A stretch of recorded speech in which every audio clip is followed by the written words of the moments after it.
New Englanders, including myself, are understated people, and I say that only a little tongue-in-cheek.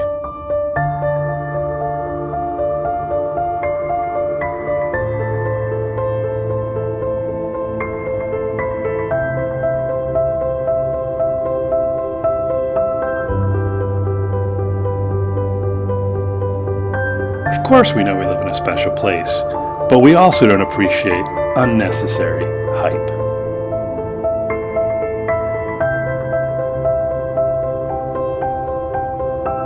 I made a little bit of fun of Mystic in my Stonington video, but truth be told, Mystic's real and it's beautiful, even in the winter.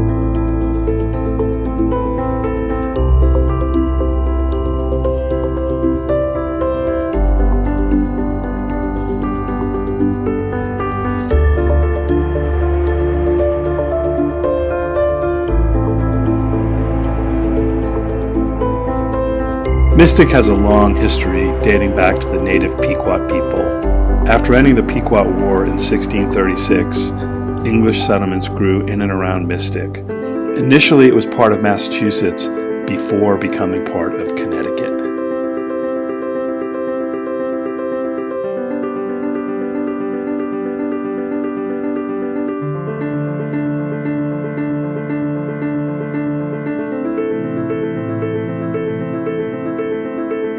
Mystic was one of the most prominent shipbuilding towns in the colonies. Today, about 4,000 people live in the village, which is part of the larger town of Stonington. Mystic continues to celebrate their shipbuilding history to this day.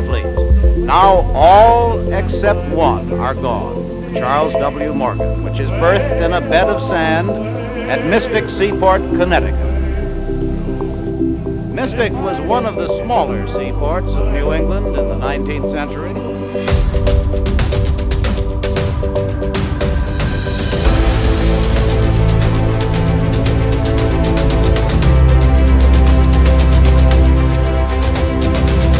Well, that's it for this video. Please consider subscribing and or commenting down below. I really appreciate that. I make regular videos and I'll see you again real soon. Take care and bye-bye.